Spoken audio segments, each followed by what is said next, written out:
For those who don't know, and to be honest, who doesn't know at this point, I'm going to read the most shocking allegations to you, everybody.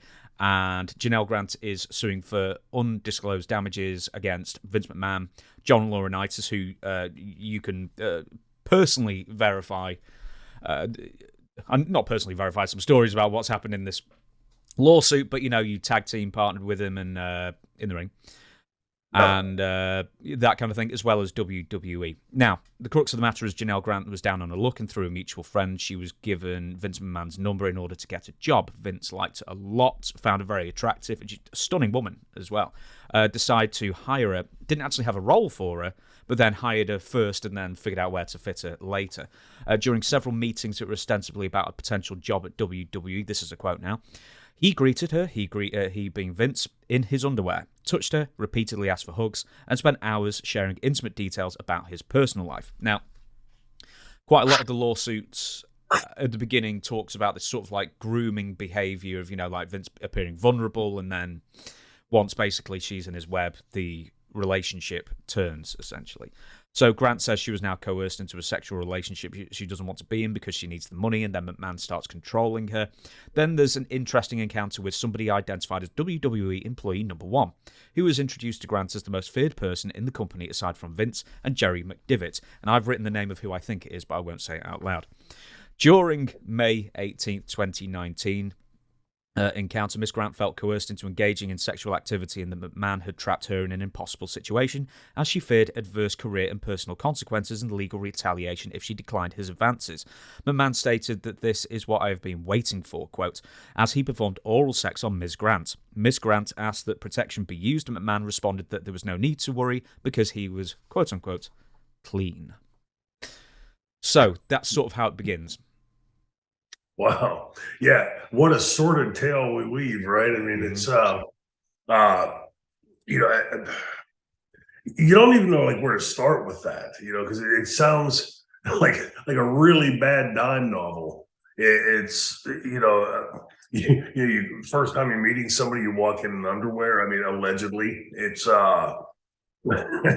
I can't see myself doing that in any circumstance. It seems a bit strange, but you're right. I think this girl is a very attractive young woman, and and I think everybody out there right now could understand this. I needed the job, right? This is the economy and everything tanking, and 21, 22 years old young girl, right?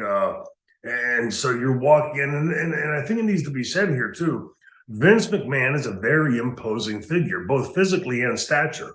Probably a few inches taller than me. Great shape for his age, and great shape, period. But I mean, especially for his age, and because of sixth most recognizable brand on the planet, most human beings, even if you're not a wrestling fan, are aware of who Vincent McMahon is.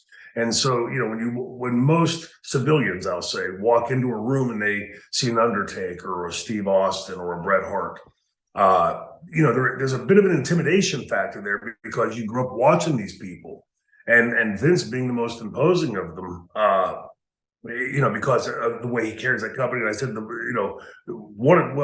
think two sides of the same coin right now, because I've said how many years the smartest thing Vince ever did was created the character, Mr. McMahon, because it gave him a front.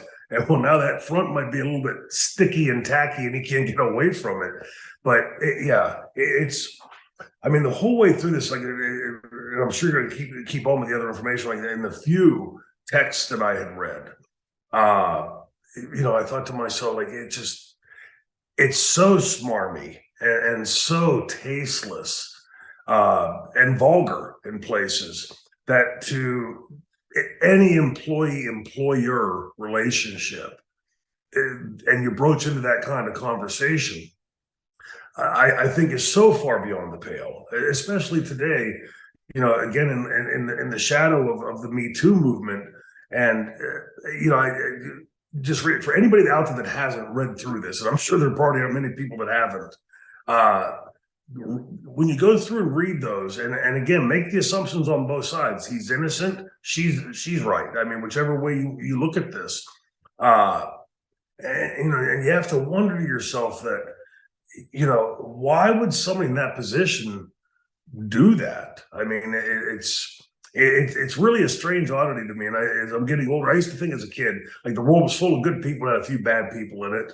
And now as you grow up and mature and sort of pay attention to things, you realize there's some damn good people out there, but the vast majority are maybe on that other side. It's just a curiosity in my brain. Like I told you before, when things don't make sense to me, they sort of bounce around in my head and echo in there. I just can't just forget it and move on. And is this like a quote unquote midlife crisis type of thing? He and Linda divorce, and again, if true, and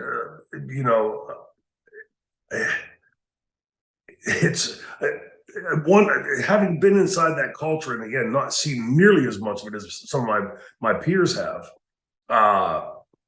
It was a strange place to work. The things that you see. So go ahead. Well, I'm so pleased you mentioned Linda, because a common thread in the court papers is that Grant wants to break it off with Vince, and then Vince refuses. Another common thread is Vince insists that the relationship must be kept quiet for the sake of appearances, even though Vince and Linda McMahon long have been separated, but they're married on paper for more her political career, I imagine.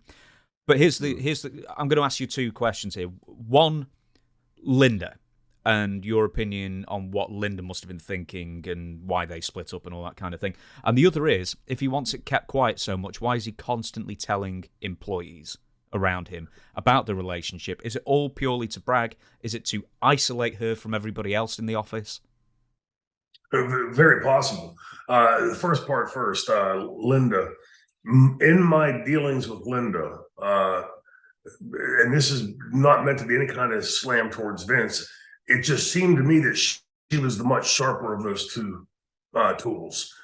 She, well-spoken lady, carries herself very professionally, which is part of the reason why I think like she was, front and center in that company for so long, because she is don't get me wrong, she's a tough businesswoman, a very intelligent woman, but she has that softer side, that doesn't come down like basically the sledgehammer all the time. But in talking with her, anytime I had, and there weren't many, but the couple times I had issues and I would go to her, it seemed like it got taken care of pretty quickly. Like it was resolved very fast. And the other tool, Vince, there was this whole lot of, well, let me look into it, pal, and it's just like just keeps rolling and rolling and rolling. So I always had a lot more respect for Linda. But when you're again, I don't think it's easy to say the word sixth most recognizable brand on the planet, but when you stop and you think what that means, and like look at the power we're seeing corporations amass today. What was it, like a couple of years ago, the first company evaluated at $1 trillion, and now it's worth $3 or $4 trillion, and it's going to just keep climbing very quickly. So something like the WWE, Vince, I'm guessing prior to this, could probably call kings and queens and get them on the phone. Saudi Arabia as example. So there's an awful lot that goes with that. And because you wield that kind of authority, again, if true, these are allegations, that is so beyond the pale to me, because you have this young woman, right? She's eager to go to work and she needs the work. So, we've heard the story over there with Weinstein, like you said, Bill Cosby, and again, more. You hear this story all the time, that to lord that over to somebody and then to be doing that and bragging about it, like you said, to other employees, it sounds a lot like midlife crisis to me, right? I'm hanging with the boys. The boys go out and hang out with the rats all the time, and I can do it too. But to me, Vince, the way he always carried himself was that, almost like regal. Like he had that walk and everything, and just being the face of that company. It just seems so odd to me. But I will also add this in, again, trying to propone to both sides of this fence. Remember when the Donald Trump tape came out? What was Inside Edition or something? And he was talking about grabbing women. Yeah. And as soon as like anybody that's ever been involved in professional athletics or even athletics, you hear the phrase locker room banter, right? This is what the guys do, and they're all bragging and one-upping each other. And there are vulgar things said in those dressing rooms, and then the cuss words get thrown around, pretty darn well. And it's just this place like I think the guys blow off steam. And I'm wondering if this did not happen, like Vince has alleged in his comment, is this, hey guys, hey Johnny, I did it too, that kind of thing, where you're obviously trying to hang on to being, younger or something, and starting this different chapter of your life. It's as you can tell, I'm sort of like verklempt because this is like so off the wall. This is so just, wow. And the allegations that are made.